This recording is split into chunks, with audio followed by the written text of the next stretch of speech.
Okay, there we are. What's up, everybody?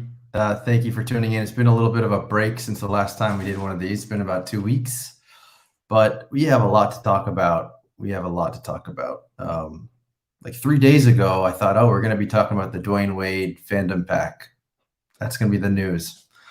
So there's been a lot. There's been a lot that's happened in the last few days. We could just jump right into it. Some of you like to come late. I guess you're going to have to hit rewind. But we have a great guest today. We have Jon Boy Beats. And we are also going to rip a rare Run It Back pack later on in the show. So it's going to be great. So why don't we just get started? Let's get that Al Horford intro, and let's talk about the week that was on NBA Top Shot. All right. The hot 5 topics. Let's do it. First of all, let's talk about the vintage vibes. Now, I don't want to dive too deep into this drama, but I just want to quickly give my 5-second take. First of all, it was an expensive challenge to finish. Therefore, the emotions were higher. People got upset because whitelisting was used when other people couldn't gift in the same way. And that's about it. The other thing I would also just add is, in general, streamers, when your community wants to talk through something, treat them with respect. That's about all I have to say on that. But I think it raises some interesting questions. And I'm really curious how people feel about these questions, which is, how do we feel about gifting your friends or people in your community to be eligible for priority queues, let's say? And how do we feel about gifting other people moments to complete challenges together?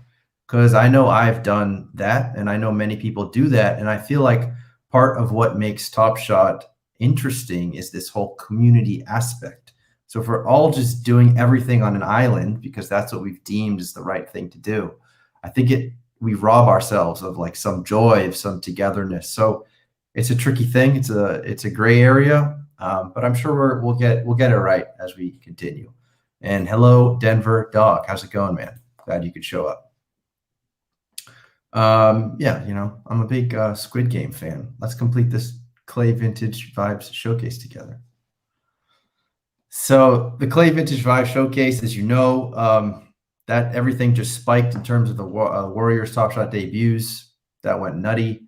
But this is probably one of the most exciting challenges I can ever remember, showcase challenges. Everyone's always been talking about having a Clay Top Shot debut. So it's very common. I have people right now asking me for, a moment or two for help on that. So it's all relative.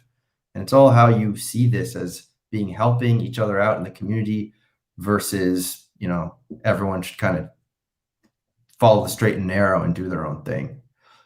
So Garen over here, you own the moment. You can use them as you see it. No issues in gifting for queues or helping in challenges.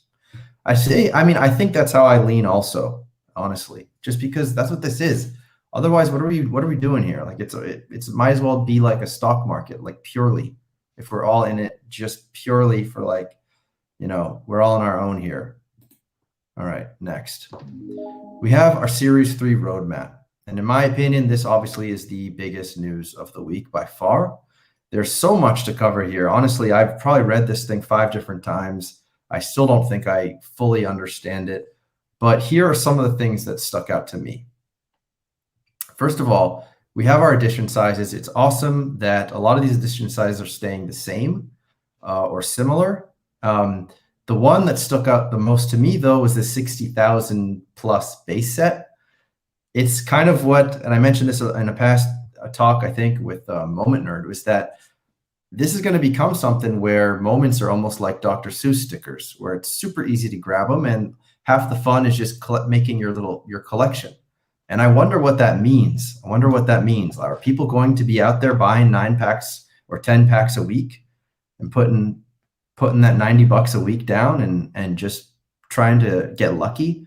Or what are people really going to be doing with this stuff? I mean, I personally, I know that based on what they told us about trade tickets, that's kind of my strategy. And I don't necessarily know that I'll be doing that through packs.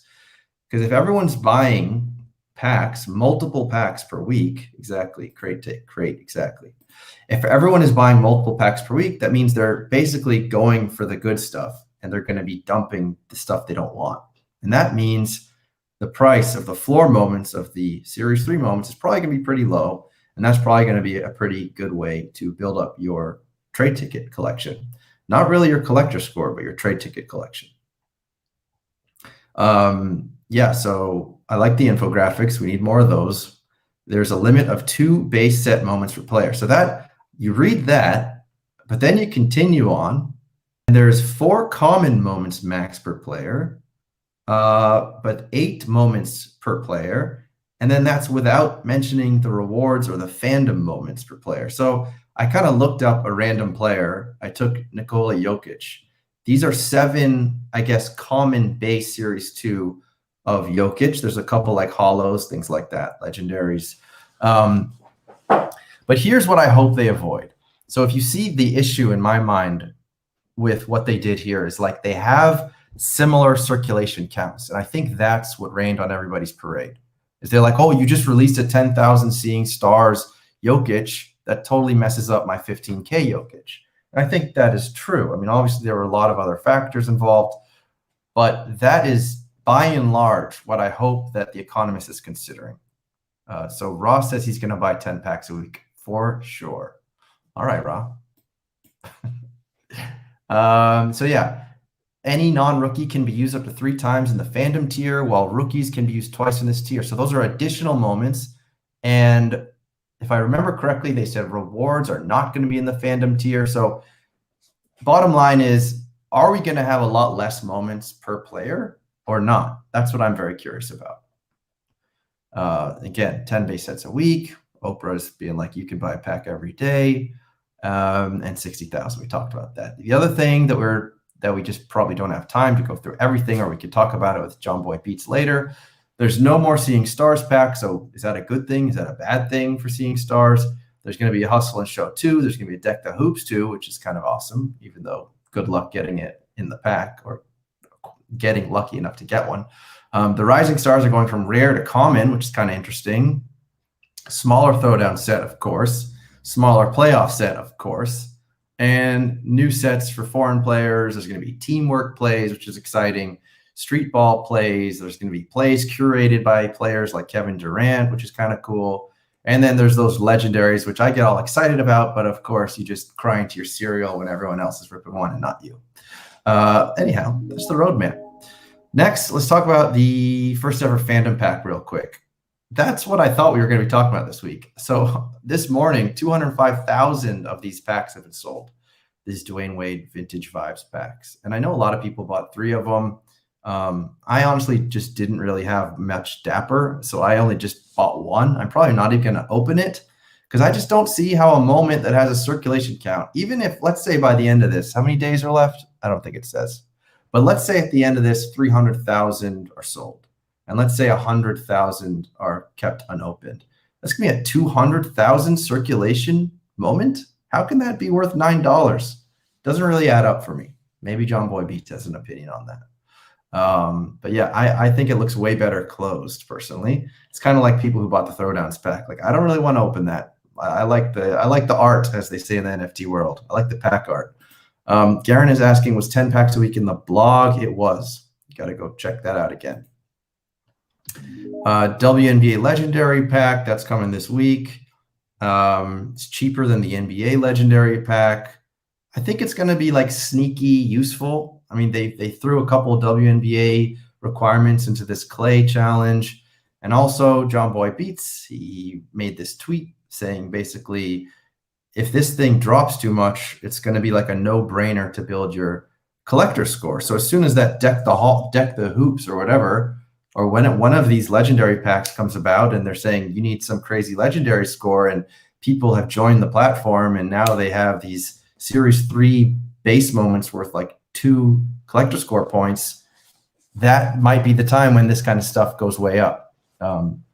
So it does seem like a plus EV, but I know that the sentiment is pretty mixed out there. What is Crate saying here? What if we need to stack them to get a lower count moment? Oh, with the Dwayne Wade moment? Well, that would be a never before done thing. Who knows? You never know. Could happen. And finally, let's just do a quick little update on NFTs and scams and all that kind of not goodness. There was a spoof on the Discord for NBA Top Shot. People, NBA Top Shot is on the Flow blockchain. So if you ever get an announcement that NBA Top Shot is doing a Cardano release or an Ethereum release, it's not true. It doesn't exist. But the problem in this space in general is just FOMO, man. People don't think. And I've done it myself. I have bought fake NFTs. So I get it. And, at least Top Shot did the right thing. They shut it down really quickly. And I believe that they are refunding the people that lost their money. An even bigger thing happened with the Creature Toads, if you're following that, where some young hacker stole $350,000 worth of Ethereum. He then got on the Twitter live spaces, and I don't understand actually why he did that, but he went there and kind of like showed off that he did it, and it was just for the lulz, and that he was going to give the money back, and it was insane. If you ever want to just listen to something crazy, look that up, Creature Toads hacker on YouTube. But again, I mean, this space is just it's so early, and they're so vulnerable to attacks. It's crazy town. And that's what actually always feels good about at least the centralized nature of NBA Top Shot. And then there's another funny story that I wanted to mention. I don't know if you guys saw this. There was a Twitter account called Top Shot Smoke Show, and it was some girl, and she ended up just like getting people to donate moments to her. And in the end, of course, it wasn't a girl at all. It was a dude. And yeah, we don't know who that dude is anymore. I don't know where those moments went, but they vanished into thin air. And so, yeah, what do I say about this? I guess just like do your research. I don't even know. If someone's asking you for like a random moment to build their collector score or something, like, then just give it and don't expect anything of it. I think some of these people like give moments to like fake women online, or maybe expecting them to like invite them over for brunch in the future. Don't expect that. They're not going to invite you over to brunch. Okay. If you think in your head, you're giving it to some dude in your basement. All right. Okay. So also, I don't even have enough time to talk about all this, but maybe we will. Oh, here we go. The Facebook hot girl request of 2021. I don't even remember those. I guess I still get those, but I just don't log into Facebook very often. Yeah, we had our 75 best player list. I think that's kind of interesting because it's very likely that they will make some kind of a showcase challenge around that. I feel like it would be a huge drop of an opportunity if they don't. We could talk about the NBA season tip-off. Some big teams are looking pretty crappy out the gate, including the Lakers, my Boston Celtics, the Clippers, among some other teams as well. We've got the Top Shot IRL event that just happened in Milwaukee. There were QR codes on the screens, which was, to me, was huge. And you could even win a Bobby Portis jersey giveaway. But someone was like, why is it Bobby Portis? I mean, nothing against Bobby Portis, but these are like massive, massive corporations. Can you at least give the people a Giannis? I don't know. I don't know who needs to hear that. But and then there's also going to be an NBA Top Shot New York City meetup, which is pretty cool as well. So IRL, a lot of utility, right? Okay, well, this is actually something we'll talk about later. I want to ask Jon Boy Beats about some ideas he has about the rookies, about what he's looking for, because that's always an interesting topic. But that is it for the opening subjects in the week that was in NBA Top Shot. Adam thinks the Clips lost, but they aren't looking Lakers bad. Is it really that bad? I don't know. I haven't kept close enough attention because where I live, games start at like 2 a.m. So I just get like the little replay in the morning, like little 5-minute. But anyhow, let's bring in my next guest. My guest is Jon Boy Beats. And before we do that, if you haven't liked and subscribed and all that goodness, please do that. So Jon Boy Beats has a Discord. It's called Show Me the Data. It's really great. You can learn more about it. You can message him on Twitter at JonBoyBeats. And he's one of the sharpest minds on Top Shot. He can predict what challenges are going to happen before and after the clock runs out. He's also recently married. He also goes to work parties and Mexican dinners only if it's during major Top Shot announcements.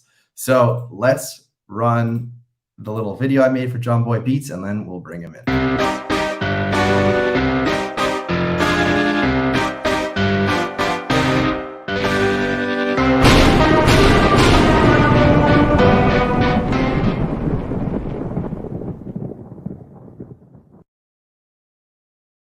All right. Love it. the Wizard of Top Shot. Nice to have you, Jon. Thanks for making it over. Glad to be on. This is fun. Yeah, man. So I would imagine that as soon as that announcement came out, your head must have been just like going crazy. So I'm curious, like, what was your initial reaction to that roadmap? I mean, I'm sure there's probably a lot of like pent up excitement for that. And what were your first reactions? Yeah, I mean, honestly, I think they did a pretty good job with it. And I thought, I mean, it's a complicated thing to try to like, to communicate, right? There's like a lot of information. You're basically communicating in detail what Top Shot's going to do for the next 8 months, right? It's not like some of these other NFT projects where you can just put out a roadmap with a bunch of kind of buzzwords and a little river connecting things and just get everybody excited. Yeah, people have to actually get some real information because it's what we've been expecting. And so I think just generally I thought it was pretty good. And it was, I mean, in my opinion, there's probably still some ambiguity to things, but that's more so just because we haven't really like gone through some of the motions as some of this stuff starts to happen. But I think like as soon as the first couple packs come out, and then we'll start kind of being able to see like, okay, they included a Durant here. That means there's not going to be one here, here, and here, and stuff like that. I think it's kind of hard to like visualize that and extrapolate that out now on how where some of these things are at. But I think in general, from a communication standpoint and like getting all the information out there that they needed to, I thought it was pretty good. And I think it didn't really leave a lot to be questioned, in my opinion, which I think is a positive. So one thing that, like, I don't know how you felt when it felt like we needed a roadmap really badly. Like the thing that I mentioned before about the base moments, let's say the commons, and then they would release a common with a very similar circulation. That to me was like a clear moment. And I'm wondering if like there were certain things like that that you had in mind that that you were looking to see that they addressed. Yeah, yeah. I mean, I think that is, I think, the biggest one, and you were touching on it earlier when you brought up the Jokic, and I hadn't. I This is something I was meaning to do.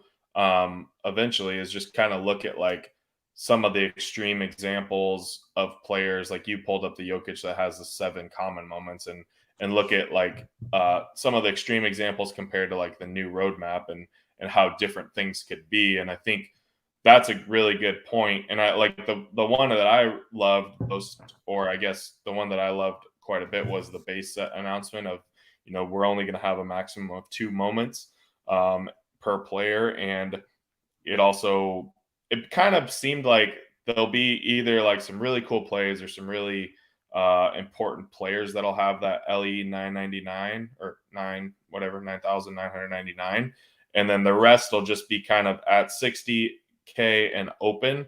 And then I thought the important thing that they talked about was like that the 60K is them, kind of calculating the need based on like the current user base, and leaving that with like room to grow. And I think that makes a lot of sense. So like theoretically, if the top shot, well, I guess the way that I interpret that is if the top shot user base stays roughly the same, there's not a bunch of crazy people that come in, then the 60K is going to be about the right number. If there is, an influx of a ton of new people and a ton of avid collectors, then they'll open it up maybe towards the end of the year. But I think that's a lot better than doing like the tiered, like, closing some off at 75, 15, 35, whatever, like it was last year. And so I think that makes a lot of sense, and it helps you just kind of like plan a little bit better for it. And to be honest, I thought the 60K was a little bit low. But I guess the number of players was high, so I think all that kind of jived. I was of the opinion that there would be maybe a little bit, the mint count would be a little bit bigger for the commons, but then there wouldn't be as many players.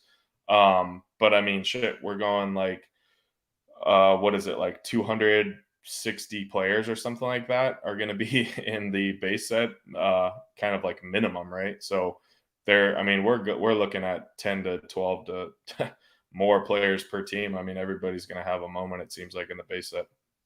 Yeah, I think so. Yeah, I hope the guy riding the bench on your Kings team gets a moment. What's his name? The Portuguese guy? Oh, Nikas or Portuguese Kikas? guy. Oh You got man, like a maybe big I don't know my own Kings good enough yet. I forget his name. I looked him up this morning. I think his name's like Oh, Kikas or Nikas or all right, all right. Maybe I need to look into it, man. I haven't the basketball season is still young, and I'm like way too deep into football right now to fully engage in the hoops, but I'm getting there. I've been mostly trying to just like check in on all these crazy rookies that have been like seemingly going off every night, and we can talk about that later. But yeah, anyways, yeah, yeah, definitely there's want kind of to. wild, but we're only a couple games into the year. We got plenty of things to happen still. Yeah. What do But you one think thing I was is the? gonna sure, Oh, sure, go go ahead, ahead. go ahead. Sorry. No, I was just gonna You say, go, when you do you go. think like the first like we'll see some of the first moments come out? I don't think it was like super clear in the blog, right? Or did they just Yeah, say like November or something? Or I don't remember the only clear drop, other than of course the WNBA happening, was the next archive drop, which they said was going to happen in right, late right. October, right? So that's like in a week. Yeah, But in yeah. terms of like a common set or like a common base set, I wasn't clear, but I would imagine it would probably be like a week or two after that. I would Yeah. think. Well, and I think that's something that maybe people were a little bit frustrated about when like, the first night happened and there wasn't like a crazy pack drop or showcase or something. It's like, well, yeah, I mean, series 3 has started technically tonight with the first game, but we got to have we got to have some highlights in order for them to make moments and stuff like that. And so I don't think it's that big of a deal for them not coming out with moments over these first few weeks and just trying to get together a good like a good mix of cool plays and stuff to get out there. But it did really seem to me that they're gonna really focus a lot on like making sure that the quality of the moment is like within the right tier and stuff, which I thought was really cool, and something that like I don't think they paid too much attention to in series 1, and it seemed like at the beginning of series 2 they didn't pay too much attention to either, but then as the kind of season progressed and as like the packs progressed towards the end of the year, I thought you could see a pretty big shift in that, and like a lot of the better moments were in some of the better rare packs and legendary packs and stuff like that. So I thought that was a cool thing to hear. That's an interesting take because I remember like, well, I know of course the moments that were in the finals, some of the most legendary or impactful moments, of course, just happened to luckily be in those sets. They couldn't be in a common set. But I also know that we had like Carmelo breaking the points, getting into 10th place, and Chris Paul getting his assist, and those were all like 40K moments. So I'm Yeah, yeah. curious. I'm curious. Are you thinking that those kind of what's the word, like historical moments will not be, let's say, a 60K moment in Series Three?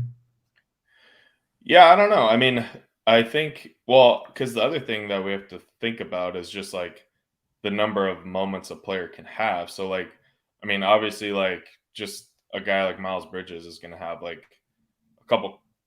He's already had a couple crazy dunks and stuff. So it's like, you know, they're.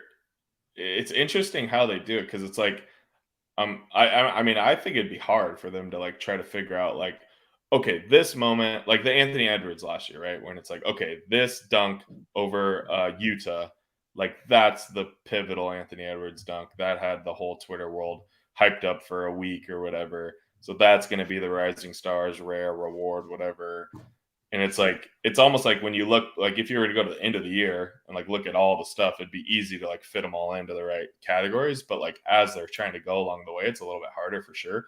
But I think at least they're being cognizant of that. And I mean, I don't think they're just gonna like make the commons all be like just random jump shots and assists or whatever. I mean, they're still gonna be good players that have cool moments and like the Chris, like you're saying, the Chris Paul and stuff like that. I mean, that I don't think that's the big deal that some of those are going to end up being commons. And some of the stuff that just has historical significance, or I don't think it's that crazy to see like a Jason Tatum 60-point game being a common moment or something like that, kind of like we saw in Series 2. But then like if Tatum's got a crazy, like steal to alley oop or something like that, then that would be like, okay, that's a pretty awesome legendary moment or something like that. So yeah. I think that's fair. And how are you feeling about the ability to buy packs on demand potentially? Yeah, well, I mean, I'm very interested to see how the floor of the Series 3 moments are set up because I think it's going to be really intertwined with the trade ticket stuff. And I know they've been working through some test drops, and I didn't even do the 10 trade ticket one just because I couldn't actually figure out how to do it. It wasn't working when I tried to turn in like 7, and that they had some issues or whatever, and I just couldn't figure it out. But there is going to be a lot of, so I think that there is, if they put an emphasis on the trade tickets for the Series 1 moments and the Series 1 packs, because those are pretty good packs. I'll pull up let's see if I can get this up quickly, what the like EV of those packs are. But they're like pretty good when you just think of like these Series 1 packs, because it's one of the moments that are out of 1,000, and then it's like 3 of the moments that are out of like up to 399 or whatever, or up to 3999. And so like just right now I have a tab on my sheet, and so just like pulling a random Series 1 pack has an expected value of $2,400. So that's like crazy, right? I mean, there's some really crazy players that are in these Series 1 packs. And so I mean, you got the LeBron James, it's like worth 14 grand. You got Steph Curry that's worth 5 grand, a Giannis worth 4,300, stuff like that. I mean, just some huge moments. And so being able to have access to that, and they said it's within the 300 to 500 trade ticket range. I mean, that's a bunch, right? That's a lot, and it's going to be worth it because like let's say it's 500, and even at like $4 a moment, it's still worth it to send in 500 trade tickets and get a shot at a 2,400 EV pack, right? So that's just like the simple math of it. And a lot of the people are thinking that the prices are going to run to the bottom right away and they're all going to be worth $1, these Series 3 moments. And I don't necessarily think that's true because number one, if they put an emphasis on the Series 1 stuff and they say, hey, we're going to come out with a Series 1 trade in December, and then it gives people a time to like try to accumulate the 300 to 500.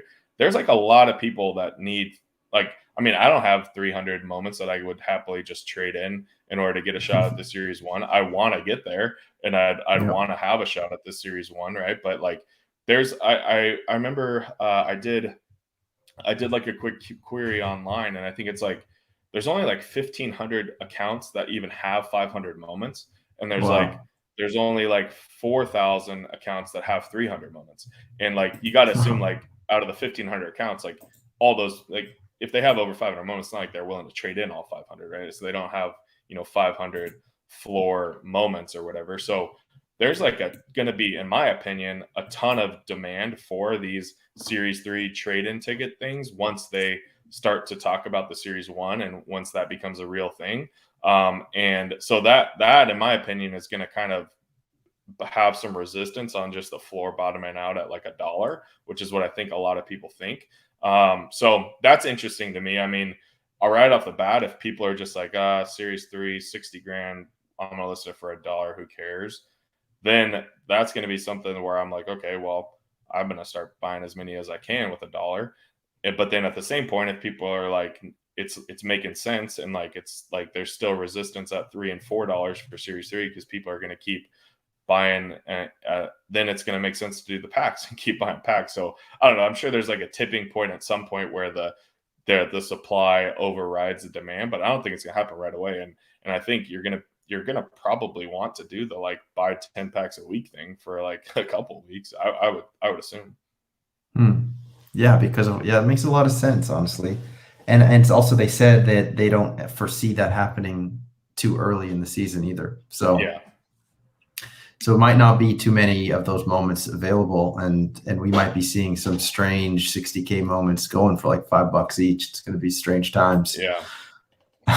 Well, the thing that I'm more interested in, and I hope that I mean, I don't know. We'll see how it works with, and maybe just the fact that like they've been very clear that it's going to be a 60K moment or something will help. But like, and they've talked about there's going to be 519 moments in the base set, but I would like to see them like only issue a few at a time, or like and issue more of that moment at once, which now that I'm thinking about it probably doesn't work because that's not really how it's going to work for the 60K.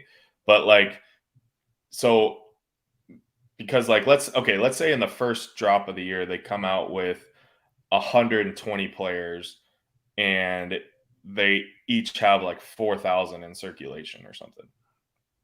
Well, that's still going to be like, and then maybe there's not another drop for like 3 weeks. So as things happen within the Top Shop marketplace, and as announcements come up and blah blah blah, well, all those moments are now really acting like 4,000 mint count moments, right? They're not really acting like 60,000 mint count moments. And so you could see like prices spike up, and you could see stuff happen, which kind of, in my opinion, burns like newer collectors a little bit, because they're just trying to like figure out what's going on. They're like, why all of a sudden, like, I'm trying to do this showcase challenge for a clay and like a Warriors moment is $60. Like, what the hell? Like, or like things like that. And I think that's a pretty big turnoff. And so in like my opinion, it'd be better to come out with like, okay, come out with 20 players and come out with like 40,000 of them out of the 60,000.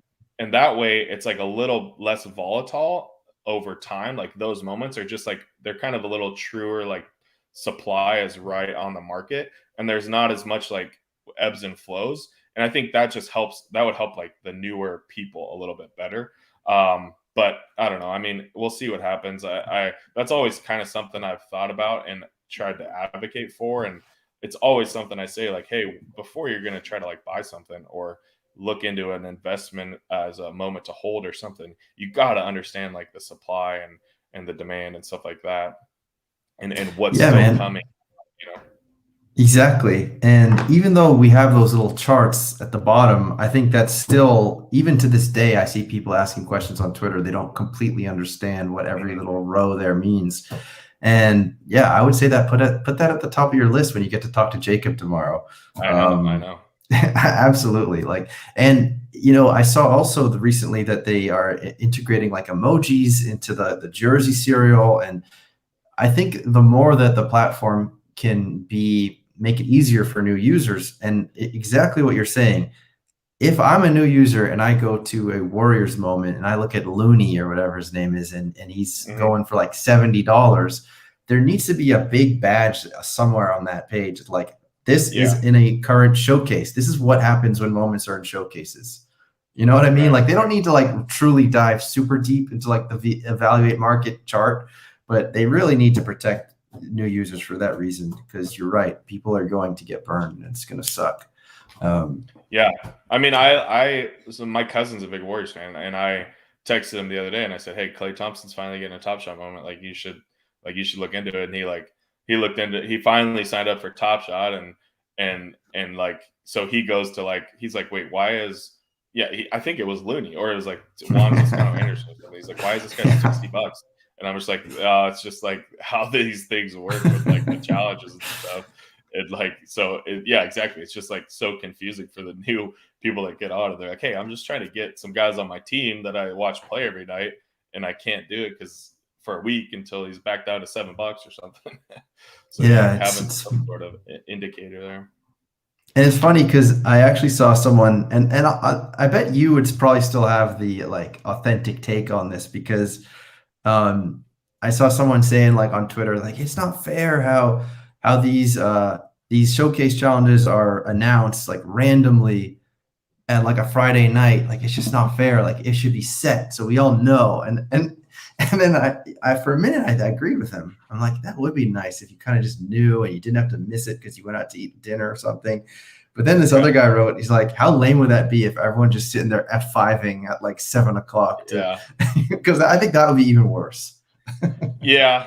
I mean, it does I mean, doing the random announcements technically it does reward people who are like more on top of it, right? It doesn't really give everyone a chance at the Yeah. same information per se. Like, okay, yeah, sure, everybody could go refresh the blog at the same time and look for whatever the announcement is, but it's not real. It's not true. Like, people are doing shit, and so like my take is that they should do it all at once, and or they should just have like a better cadence for when they're going to do announcements. And like, I mean, you kind of like how the old like office hours used to be, Yeah.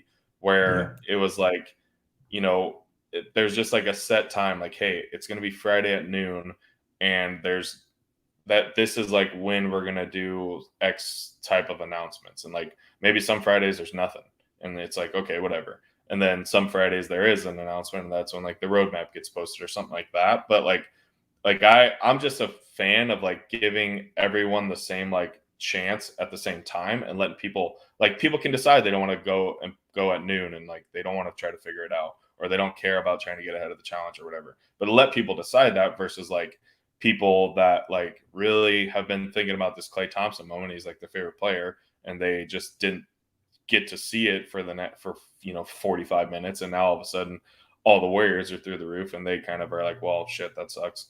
So I mean, I don't know. I get it. Like, you know, if you do get it to a cadence of like, okay, we're going to do it here, then the website breaks every time there's an announcement, because there's 25, 30,000 people that are all trying to buy Warriors moments or whatever. So I mean, there's like a little bit of a give and take there, but that's something that I'm interested to ask Jacob as well. I just think like they could really make something cool out of it. Like, they could make it so it's like, okay, Thursdays are just like Top Shot day in the NFT community. And like, that's when we're going to do challenges are going to end. That's when we're going to announce new challenges at 3 p.m. Eastern.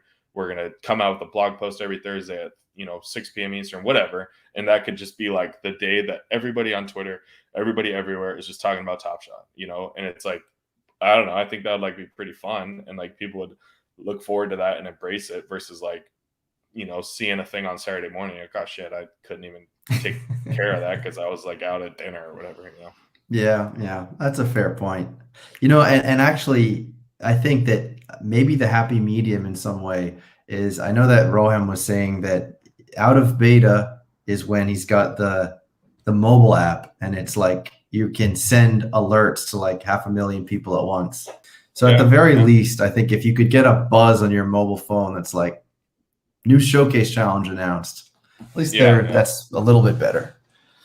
Yeah. Yeah. For sure. Um, and then the one other question I wanted to ask you, just like in terms of how you feel, especially with all these new sets. Um, I haven't been keeping a super close eye on things, but I do realize that whenever a new set is announced, we see that old set people jump off of old stuff to buy the new. And I'm wondering Hmm.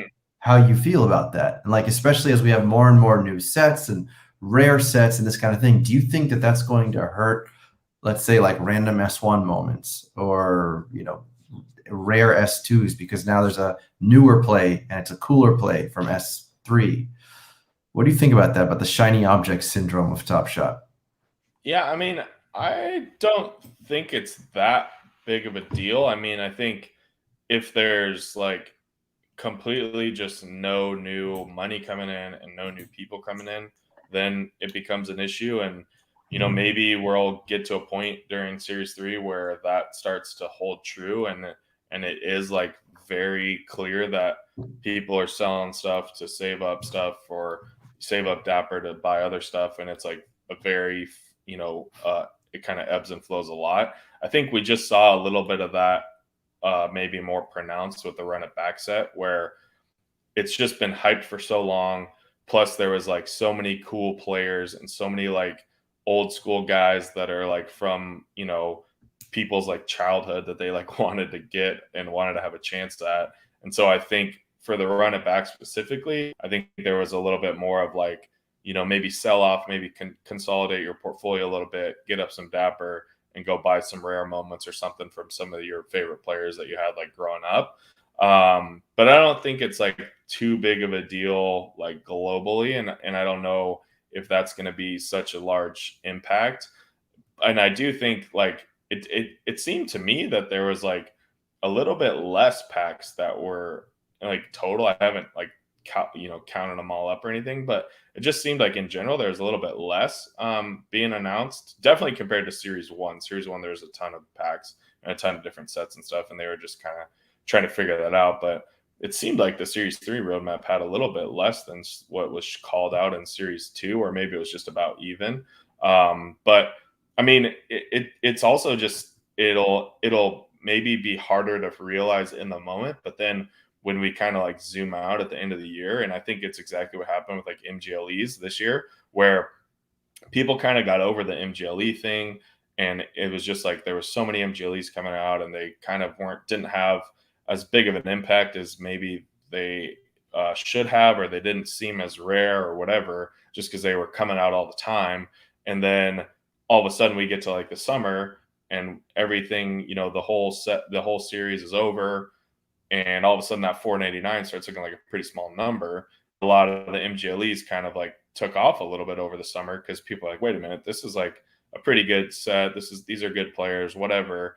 And a ton of those moments really took off. And so I think just I would just encourage people to like continue to look with that like over like larger viewpoint. And I mean, honestly, when you think about how Top Shot, and I'm kind of rambling here, but when you think about Top Shot is like with the showcase challenges and stuff like that, they're trying to create an environment where like there's less like ebbs and flows based on the shiny new toy syndrome thing, right? And they're trying to create a more environment where it rewards a lot of different collector types, which is like what we saw with the clay. There's like 5 different types of moments that are rewarded, and it doesn't necessarily like encourage you to like, hey, go buy all the run it back moments to get the 7 run it backs and then go dump all those off and now come over and do the hustle and show to get all the hustle and show. It's kind of it's actually encouraging the opposite of that. And so I would just actually advise people to like not necessarily think that you always have to play the Top Shot game and always have to try to complete the different showcases and stuff like that, because that might be a way that like it doesn't work really well in your favor. And if you do love the run it backs, well then go after all the run it back like challenges or something like that. But if you don't, and you don't really want to buy like 8 new moments, well just kind of pass on it and just wait till the next thing that comes out that's more in your wheelhouse or something like that.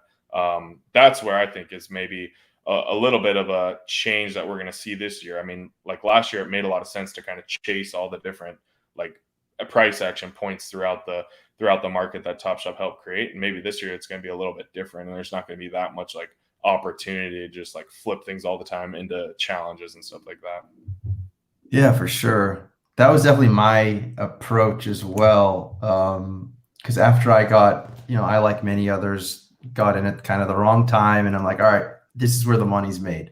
The money's made in Yeah. flipping challenges, so that's all I'm Yeah. going to pay attention to. So it is interesting to think that it's going to be a different approach. It's going to be scattered among different sets, and I'm wondering. Well, I still have a few questions, but like, have you started speculating upon what future like vintage vibe challenges might look like? Are you thinking like we might see a Shack or an AI, or based on, because I was actually looking at this, I thought that the Vince Carter was because he had a rare and didn't have a common or something like that, but that actually was not the case. There's plenty of players who had a rare and didn't have a common. Have you started thinking at all about that? Yeah, so I think, and this is something that TST brought up when I was talking to him last week, that was actually pretty sharp. Is the his take was that the Vince Carter was going to be a rare vintage vibes, like challenge thing, because Carter also has an archive moment. And so like the archive's already kind of accessible. It's coming out in the second drop. But at that moment's going to be accessible for Nets fans or whatever to get that Carter if they need it. And so making the vintage vibes for Carter be like a little bit harder to get made more sense. And same thing for like Shaq. I think Shaq has one as well Okay. that is an archive moment in the second drop. And so his vintage vibes moment could be similar to Carter's, where maybe it hits on some different rare sets or something like that. I mean, I'm sure there's people that have already speculated on like denied or something like that, and bought some cheap series 1 blocks or whatever, and thinking that it may be one of those moments.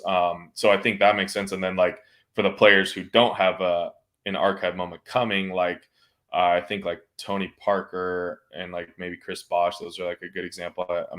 I'm blanking if I'm hitting that perfectly, but those guys, maybe their vintage vibe is like a little bit more of a bigger mint count, and so maybe it includes some of the archive moments, and doesn't necessarily include a bunch of rares or anything like that. And so that way the mint count kind of gets a little bit bigger from it, and maybe is more in that like 10K range or whatever. So I think that kind of makes a lot of sense, and wasn't really something I had thought about, but we saw it come to fruition with the Vince Carter. So I like that a lot. And I think that's the cool thing about these showcase challenges, is it gives them a lot of different flexibility to try to like, I mean, in their position, they can probably like predict some of these things pretty easily. Like, I mean, maybe not easily, but I could see a pathway where they could kind of predict like the number of completions before they even announce it, just based on what their criteria is. Because you can kind of do some math on, okay, this many people would buy this, and here's what the prices would be, and whatever, and just kind of assume, okay, this will probably hit around 900, or this will probably hit around 6,000 or whatever. And I think that's a pretty smart way of doing it. And so I like it a lot, and I think it's interesting. I think there's also a pretty big opportunity if you have like the bankroll to do a lot of these things for like very low cost, if you're able to pay up a little bit during the challenges. And some of them are easier said than done. But like this clay one, I mean, if you're able to like just go past like the first 20 cheapest moments or something, and you can buy like some moments that from series 1 that didn't even move, and you can buy some, not really so much on the Warrior side, all the Warriors pretty much moved, but like there's categories where you can go up enough and you're going to buy a moment that's not really going to move after the challenge. And I mean, that I don't think that's horrible. I don't think that's a horrible way to approach it. It obviously creates a bit of a challenge when it comes to like money, right? Because you're having to, it's not the cheapest way to complete it, but maybe it's the best way from a, like overall EV at the end of the day. So those are some of the things that I'm trying to like think through and figure out like tools for as we get into this new phase of challenges. Yeah, I think that's a really good point. I'm seeing people in some of my Discord saying like, "Oh, I was missing a Warriors moment, so I picked up like the rare Baron Davis run it back," and Right. because of course there's just not going to be as much volatility Right. there, so that Right. makes a lot of sense. Yeah, that would be useful to be able to almost like predict. Let me think. What else could I ask you? Well, I know we were going to talk about rookies. If we want to step away for a second from the roadmap, have you been keeping track of the rookies? Or are you too busy watching Packers games? No. I think the rookies are off to a pretty hot start, to be honest. And I think, I mean, like Scotty Barnes is probably one of the more impressive guys to start. He's been doing really well for the Raptors, so I know that pleases a lot of Raptors fans. Evan Mobley has looked really good for the Cavs. Chris Duarte is like a little bit of a surprise. Maybe not for some people, but for me, I didn't really know too much about him. I knew he was kind of like an older guy in college coming into the league, but he's done pretty well for the Pacers. And then like I don't even think we've like scratched the surface on guys like Jalen Suggs and Jalen Green. And then obviously like Cade hasn't even played yet. And so like I mean, Suggs and Green are two guys that like it's almost just like a countdown until they are like the talk of the town for a week or something. I mean, those guys are like both just like walking highlights in my opinion. And like there's just going to be a play that happens where it's like holy shit, these guys are the real deal, and that's going to be the top shot moment you want, you know. So I don't know what is your take so far on some of the rookies? I'm very ignorant at this point. I just saw Duarte crush it Yeah. the other night, so I'm like, who is this Yeah. guy? So, Yeah, I know. He's like an older dude. He's 24 as a rookie. I forget where the hell he went to college. I don't know if it was like Louisville or something. But yeah, he was like an older dude, but he's been crushing it for the Pacers. so it almost seems like that might be the reason why people buy 10 packs a week. Yeah.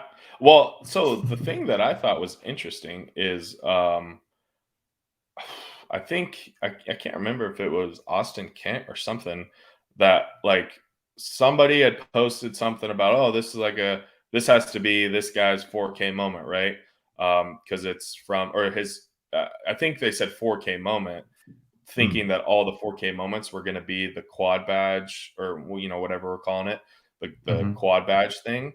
And I thought I saw like an Austin Kent comment saying like, well, this year we're going to really take our time and figure out like where we want the quad badges to go. And so it almost seemed like to me, he didn't like immediately say like, yeah, all the 4K rookie moments are going to be their quad badge. Like there could be a quad badge that's an MGLE moment or something like that. Mm. So I thought that was like kind of interesting. And maybe I just interpreted that wrong really quickly on Twitter, and maybe that's not true. But I don't know. That could be a cool one where like if a player has like a really cool moment in their debut game, well, we don't have to make it a common. You can make it a MGLE or you can make it a different type of rare. But I don't know. Maybe not. Maybe that's not actually what's going to happen. But yeah, that'd be interesting. I'm getting the sun in my eyes um, yeah. So anyhow, that is definitely something to keep an eye on. I saw that tweet too. I mean, I know that part of. I think you're already addressing it, but like obviously, it's the premier. One of the badges is because it happened in their first game. So the question would Yeah. be, if they release a moment of a rookie, and I guess it doesn't necessarily have to be that quad badge moment. It can be a different moment, Yeah. and then the quad badge Yeah. moment comes later in the line. Well, yeah, but then technically it's not a quad badge, right? Because it wouldn't have the blue debut badge. It would just have the triple badge, like the 3 rookie badge. Like if they came out with a common and then later on they came out with the MGLE from their debut game, well, the MGLE wouldn't also be the Top Shot debut blue badge. Oh, So true. then, yeah, so I don't know. maybe we're kind of screwing it up. I initially read it and I was like, oh, that's kind of interesting, but now it doesn't actually make a lot of sense. So I don't know if it's going to happen like that. Yeah. yeah, I mean, like that is true though. Like, it's the same kind of point that I was bringing up earlier with like the 60Ks. It's like, okay, like during Series 2, the reason that a lot of the earlier bits were so like whatever plus EV or whatever you want to call it is because they had a lot of those 4K rookies in it, and so Right. like you could open a pack that has a chance of getting 1 in 300 lamellas or whatever. Where now, if you open a pack, it's like you have a chance to get 1 lamella out of like a million cards or something. And so, like, are they going to do that the same way? Is it going to be like at the beginning of the season is when a lot of the rookies are going to be available, and so those are going to be a little bit more more advantageous to buy, or is it going to be spread out throughout? Those are all kind of some questions I have about how they're going to actually do the distribution. Yeah, I'm really looking forward to you asking those questions because I feel like you guys are the perfect people to be asking those questions. So, well, then I saw the Hornets, the Hornets game, like 2 nights ago, I think.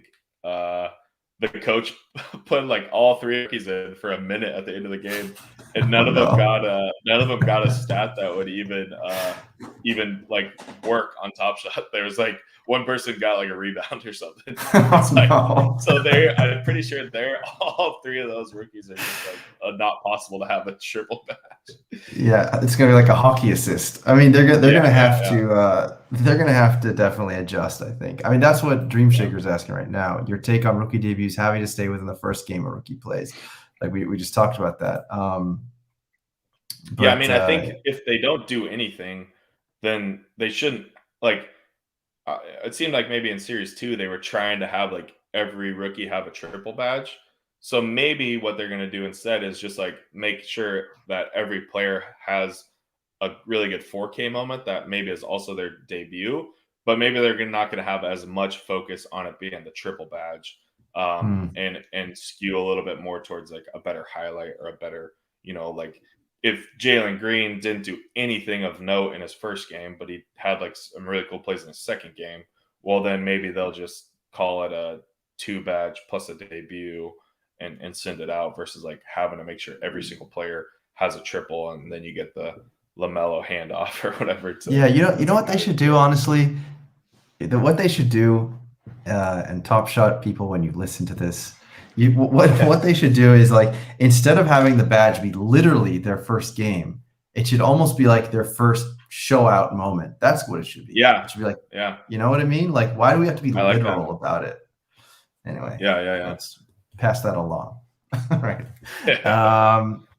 All right. Well, I think that covers it. I think I have one little thing I can ask you. So we'll play the Genie's Wish. So we're gonna roll that clip.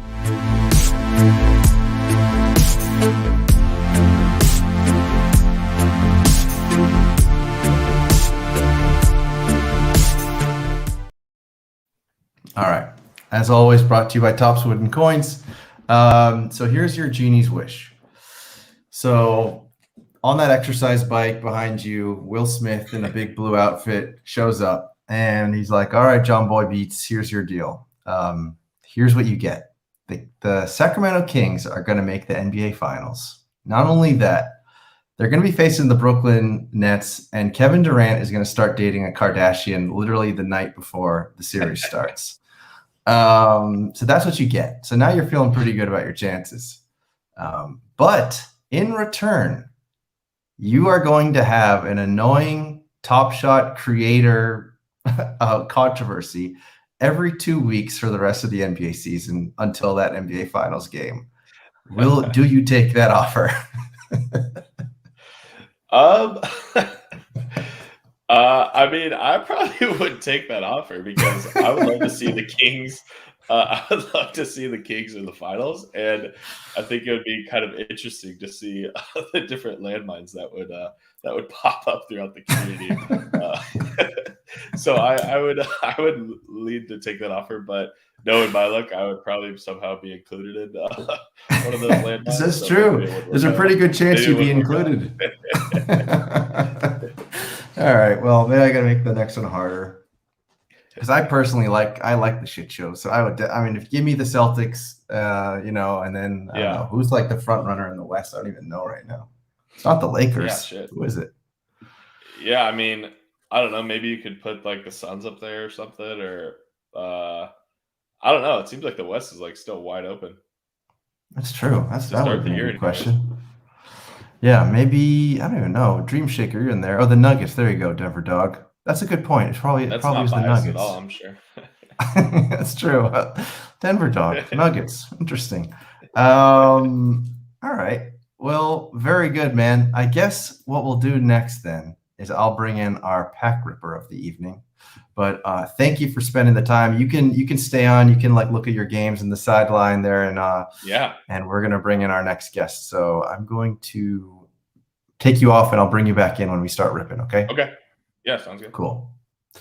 All right. Well, thank you to Jon Boy Beats. That was great. A lot of good information there. And again, Twitter at Jon Boy Beats. And tomorrow, him and TST are going to be interviewing Jacob Eisenberg. So that is going to be very interesting to watch. And I hope they answer those questions that we are concerned about for good reason, especially part of that circulation question. And when the circulation of different players gets released. I think that's really an interesting question. So hopefully we get to get that answered. So my next guest is in the Top Shot community on Twitter. His username is SFCityLegends, and he's going to be ripping a rare Run It backpack tonight. So let's introduce SFCityLegends, aka Michael. Hello. Hey there. How you doing? Good, man. Thank you for joining the stream. And I know that you are wearing your mask because of a certain reason, that you work in a certain field. So why don't you tell us about that? Yeah, I just want to shout out to the healthcare workers and first responders out there, and to remind everybody to consider getting vaccinated, getting your booster and flu shot, and it would actually be a really good help for the people that are in the healthcare industry. So that's why I'm wearing my mask. Big shout out to all the people that are, supportive of that cause. And thank you for everybody for giving us some thought. Yeah, for sure. And we didn't really talk about it before the show, but my day job is at a nonprofit, and we work directly with free and charitable health clinics. So they are also hard at work on this kind of a mission to get the unvaccinated but willing. And we're actually doing a charity stream around that topic on Giving Tuesday in November. So very much correlated with the work you're doing. Good deal. Thank you, sir. I appreciate that. Yeah. So I know you want to talk a little bit about your time on Top Shot. So you have the floor. Why don't you tell us how did you, I'm actually curious because I know you have kind of like a very big highs and lows story. So where are you right now with like your enjoyment of Top Shot? I mean, I fully enjoy the community. I enjoy the website. I'm kind of a little more oriented toward football, dynasty football, fantasy football than hoops.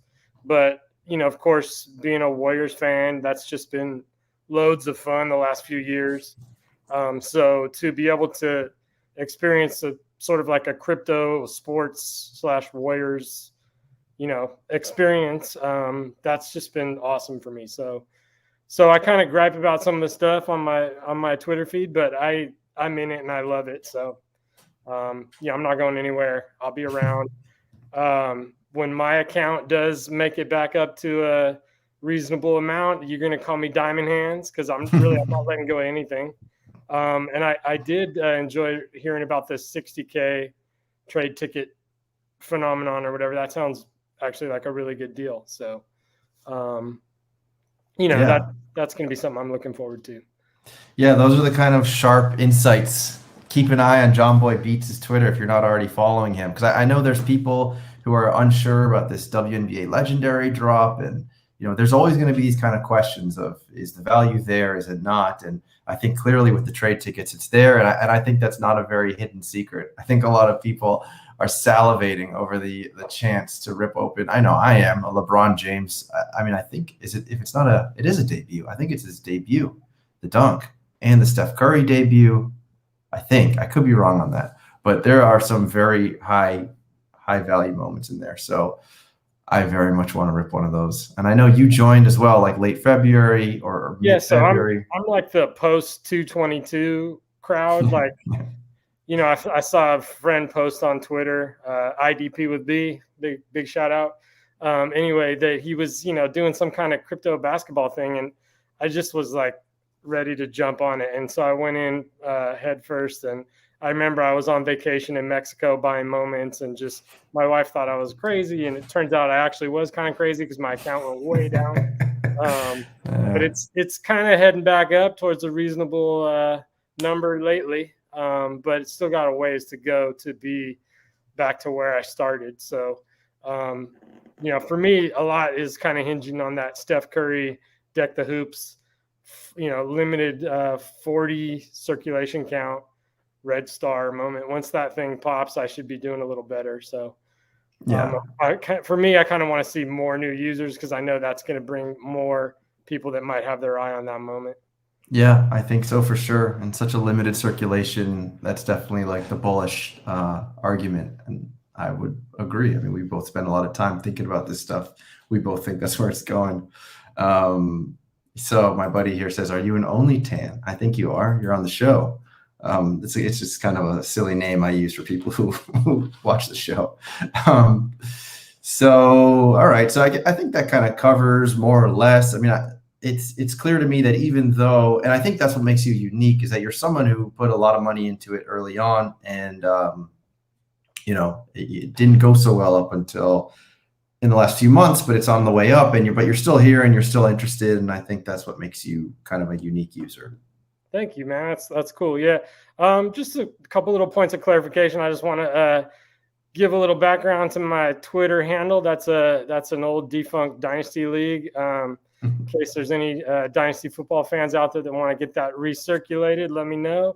But my cousin and I had a couple fantasy leagues back in the day. His was East Bay Champs and mine was SFCityLegends. So that's where that comes from. As far as my Top Shot account name, Jacqueline and Jets. Jets means just enjoy this shit. And that's an ode to Currency Spitta. He's my favorite rapper, and I live in Jacqueline Square. So that's where all that kind of comes from. But you can call me Michael. My name is Michael. No problem with doxing me in that regard. So that's just a little bit of background there. Cool. And I'm excited. We're gonna rip that pack. But I also can let you know my older brother is actually a hip hop promoter, and I actually have seen Currency live in New York City once, and it was actually a really funny show because, and this has nothing to do with Top Shot, but there was another artist called OJ the Juice Man. I don't know if you ever heard of him. You probably no. Okay, so anyways, he's like very much not the New York City hip hop type of artist, and I've never been to a show like that where the whole crowd was booing one of the performers that they had paid a ticket to go see. So that was a very remarkable. The Currency, on the other hand, great live show. I've seen him in Oakland. I'd go back as soon as he comes back around. Love that guy. Yeah, I feel like he is. He's almost like a Tim Duncan. Like he's just sort of predictable, and he's like, you know what to expect from him. He just puts out a quality product. I mean, I have to admit, I mean, I'm not like super up to date in the last few years, but I know like in the previous stuff, that definitely was my interpretation.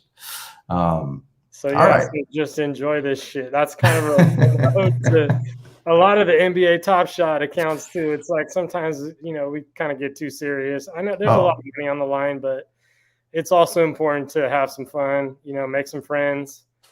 Yeah, I agree. Try to enjoy the experience while we're I agree. There's some people who take it a little too seriously, get a little too upset. Sometimes it's fun to see that, and then sometimes it's like, oh God, just relax, turn off your computer, go for a walk. Which actually is funny because it kind of leads us into this experience of this pack that we're about to rip. For me, coming in to post 222, I had no idea what Run It Back was all about. I kind of learned about Deck the Hoops by just trying to get Curry's rarest moment. But for the last year, I've heard all about Run It Back. And, you hear people talk about the Durant Run It Back. And I'm always like, well, the Curry Deck the Hoops versus the Durant Run It Back and, yada, yada. But it's the hype leading up into Series 3 and starting off the NBA season. For me, there was a lot of anticipation and honestly, I was like ecstatic about being involved in the drop. And I know I had my collector score up, which when I joined, there was no collector score. So I felt like, okay, I'm in a really good position to, get a pack early and hopefully it's got an Allen Iverson in it, or or a Shaq or something that I can really like enjoy and love. And so I went into the experience with a lot of anticipation, and I made it to the front of the queue at some point. Oh, and I should mention I did give Smoke Show a moment. Of course, for free and with no expectations. But I knew there was something funky going on. But I was like, Oh, there's yeah. giveaways happening all the time here. I haven't really given away that many moments. I've probably given away 3 or 4. But fine, whatever. Here's the Jaylen Brown 10K seeing stars. That was very nice of you. And yeah, but I mean, of course, I was pretty sure that was going to work out the way it did. So it's whatever. If you want a cheap moment from me, all you need to do is ask nicely. Don't tell. You're going to get loaded with DMs. It's whatever. But so yeah. So by the time I finally reached the queue, I was jacked, and I had called out from work, and because I knew it was going to take some finagling, and then when I went to pay for the damn moment, there was no option to use my debit card, which 99% of my transactions leading up to that point, I've been able to just click that one, card, and it goes through and it's no problem. So now what was I going to do? Right. It was like, I didn't have Dapper. I knew the last time I tried to add Dapper, it involved going to Coinbase. I've been in the crypto space since about 2017, and I pretty much purposefully try not to use Coinbase just because it's a pain in the ass. And, so I didn't know my password. I was trying to make a password real quick, and, the email thing wasn't taking it. And it was like, it became exasperating. And then I watched my reservation expire. So I was like, holy fuck, right? Like, what the hell? And super stressed. And honestly, I think I tweeted this, but I literally felt like I was about to cry. Like I had so much pent up emotion, so I'm on there tweeting, trying to get people to ask me, trying to ask people for guidance, get people to help me out. And some people were telling me that, they had friends that were also in the same position. And so I was kind of like trying to get back in the tier 2 line to kind of get back in, and it wasn't letting me add the tier 2 line. So at one point I was like, okay, I guess I'm just done here, and I was about to cry again, so the tier 2 line wasn't having me, the credit card wasn't working, but I found out you could add the Dapper balance separately by just going into your Dapper wallet and using the credit card there. And so that worked, but again, it wasn't letting me add the damn tier 2 line. So I kept trying, and then finally the last try that I was like, okay, this is it, I'm going to be done here. Tried, and then it took me to my previous reservation. Oh, that's good. And so then it would let me buy the pack. And so it was like, and that's when I was, I think I was like, I was in your DMs letting you know, we should just do this on your live feed or whatever. I got all this frustration going on. But anyway, Yeah. So yeah, I finally got the pack. And so here we are. Now you can laugh about it like Kawhi. Yeah, I mean, now.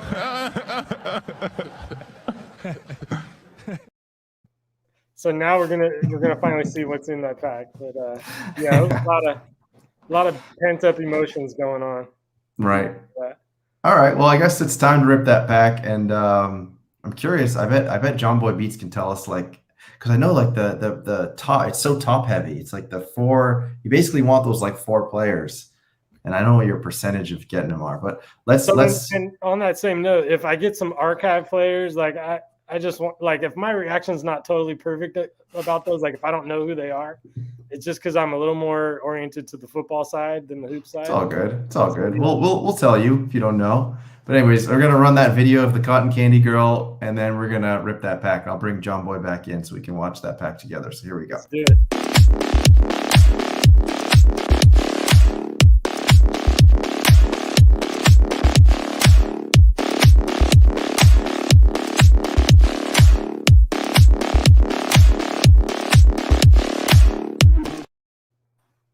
All right. So it's a nice intro. We good? Yeah, we're good. So we can see your screen now. All right.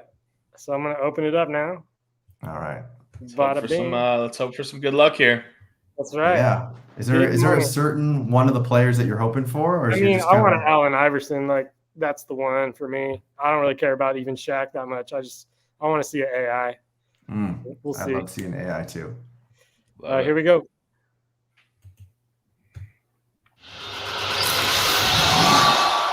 I want to mute your. I'm gonna mute the top left. There you Mute go. it. All right, so you want to save blue for last? Or you're going blue first. That's your most rare. Ooh. Yeah, let's save that for last. Yeah, that's Yeah, usually the yeah. way we do things here.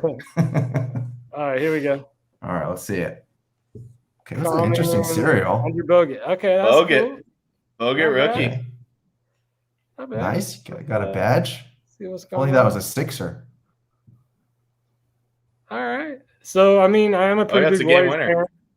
fan. Game winner. Yeah. Cool. Once we get that game winner showcase challenge that we've all been waiting for, that'll be part of it. For like 6 months. Yeah. And I bought a few of those Cole Anthony's. Right on. All right, let's see the next Bogut's one. kind of, so, you know, being a Warriors fan, Bogut's kind of, you know, That's true. he was kind of good, but he also was kind of not great. Like, I kind of was hoping for a little more there, but. Oh, I mean, these are your archive comments. That's all right. These are low stress. There you go. Block. Ooh, that's a nice one. Okay, cool. He's one of my favorite older players. Right on. That's a nice one. That's a nice one. Oh. I'll take it. McDice? Is that Antonio McDice? It looks like it, yeah. Solid. I used to be I was a big Pistons fan for a while. Huh. Why'd you jump over from the Pistons to the Kings? I jumped over from the Kings to the Pistons after the Kings kind of sucked for a while and the Pistons were good. But now you're back to the Kings. And then I went back. I just actually loved Rip Hamilton. Rip Hamilton was like my favorite player. So I just like loved him so much. My cousin joined and he ripped a RIB pack for his first day or whatever, and he got a Rick Hamilton. Nice. So nice. Yeah, it's a good pickup. But yeah, Warriors Kings tonight. That should be good. Yeah. Oh, 10,000 on the nose. Is my birthday. Kyle Korver. Ooh, that's a very nice cereal. There you go. I think this is a game winner too, right? Or is it really? You have 2 game winners in your pack? May be wrong. For the win in triple overtime. Yep, it's a game winner. Yeah, there you go. Okay. Wow, this is pretty good. This is a pretty good pack so far. Buzzer beater. I'll take it. Looking good. Moving on. All right, let's see what we got here. Looks like a Dwight Howard. No, it's a Jerry Stackhouse. Oh, Stack. All right. At least we got the Stackhouse out of the way, hopefully, right? We hope so. So how many rares were there, Jon Boy, in total? There was 50. I'm trying to pull up my sheet right now, but it's not loading. Good dunk there. Good jam. Yeah, there's a total of 50. And there's about 4 at the top, right? Yeah, the big ones are Wade, Shaq, Iverson, and LeBron. But then there's a decent amount that are, above 500 still, I think. All right, here we go. Let's see that Sixers logo. All right, you guys ready for this? Actually, there is no logo, but let's see that AI. Let's see the AI. Here we go. Come on, AI. Atlanta Hawks. Hawks. Josh Smith. Where's that? He's the what is he? He played well in that other league. I forget which league. It's a sick highlight. Yeah, it is a good. Yeah, it's a sweet dunk. He was a freaking hooper. All right, well, not AI. Is that somewhere in the middle of the pack or? That would actually. I mean, he's not exactly a superstar, is he? No, not really. And that was just used in the Vince Carter challenge because it was a dunk moment. So. Oh, I see. Yeah. So that one's looked like about 120 or so. All right. Well, I have to say I'm about 5 ecstatic now. Well, you got some nice cereals in there. You got some Top Shot debuts. I know that morning is at least $20. Yeah. All right. That'll buy me some pancakes across the street. That's cool. Well, it's always the next pack, right? There you go. All right. I appreciate you having me on, though, man. Good stuff.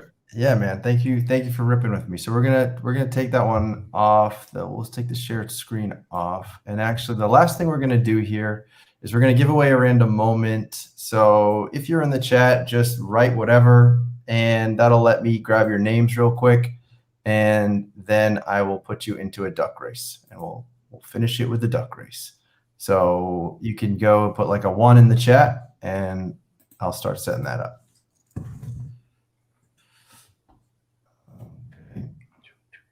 There you go. Whatever. Exactly. Okay. Thank you. Or whatever in the chat. Literally. All right. Let's see if enough of those people are in there.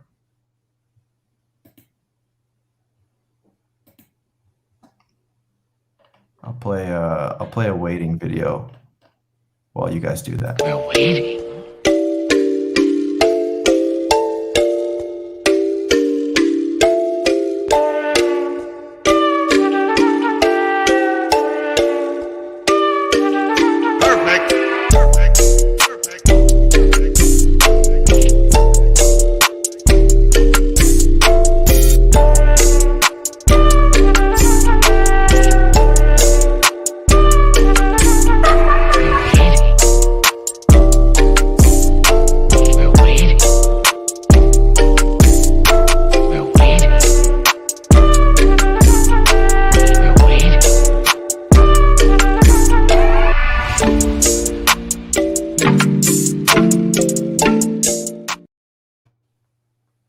All right, I'm just about there. Just 1 second.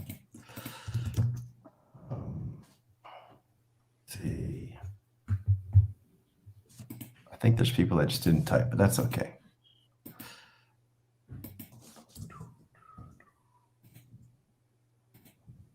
Bring this up real quick. Okay. All right, well, I've got 11 names in that list, so I think some of you didn't enter it. Oh, there's Crate. You're not in there, so let me put you in there. Crate. All right, so we got 12 people, I believe, so that's pretty good odds. Okay, let's do it. Set up those ducks. Set them up here. Going to share that screen. And here we go. All right, ducks, here we go. On your mark, get set, go. We'll share it. There it is. All right, well, let's see. Usually the people in the back do pretty well. Nightbot shouldn't even be in there. That's my mistake, and he's taking the lead. Dream Shaker, I think you should feel pretty good right now. Matt L, the alien as well. One of you will probably make a late comeback. Nightbot looking like Dick Cheney over there. All right, it's neck and neck. Here we go.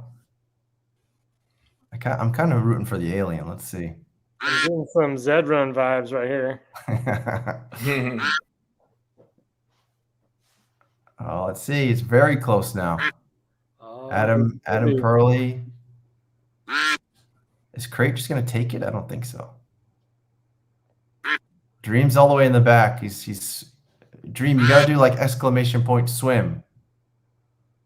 Wow, that was just like a wire to wire. Jeez, I've never seen that before. Usually someone always gets it in the end, but all right, so let's see here. Ryomi Kwa. This duck is still quacking in my other tab. Ryomi Kwa, you are our winner of the night. So please DM me on Twitter. Show me that it's really you and not Top Shot Smoke Show, and I will get that over to you. So unless there's any other questions from the chat, we'll give a chance for people to ask like a couple more questions if they exist. And if not, we'll end it. So I'm going to throw that video on, give you guys a chance to ask a question. Check the mic and make sure it sound right, boys.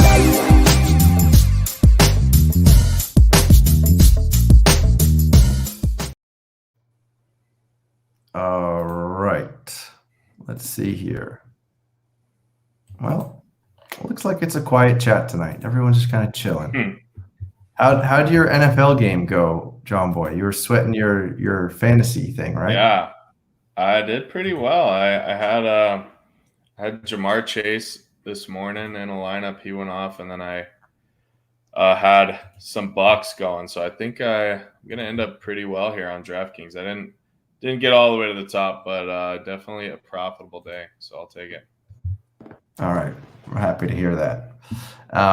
Well, all right, everybody. Thank you for tuning in, and make sure you tune in tomorrow to Jon Boy and TST. Actually, whoops, we have one question real quick for you, Jon Boy.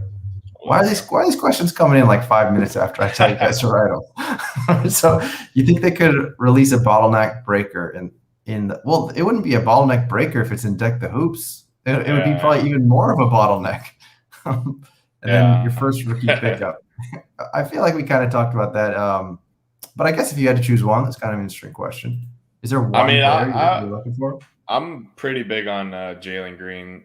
It's just long-term potential. I think he's obviously a stud, and then he's also got that like personality where he's like going to be all over interviews and stuff like that. And I feel like he's going to make some pretty funny interviews this year. So I think I like Jalen Green's like total package as a potential for Top Shot. But I got to get a Davion Mitchell too for the Kings. So I saw he was already tweeting about Top Shot, so that got me going. Very good. Okay, well, I think that covers it. And hello to that looks like a very soft dog. So enjoy petting him or her. Anyways, thank you all for making the time. And again, tune in tomorrow where TST and Jon Boy Beats are going to ask the tough questions to Jacob Eisenberg. So, Andy, thanks again for having me, and nice to meet you, John. Pleasure. Yeah, right on, man. Nice meeting you. All right, guys. Well, thanks so much for making the time, and until the next one. Static Selector.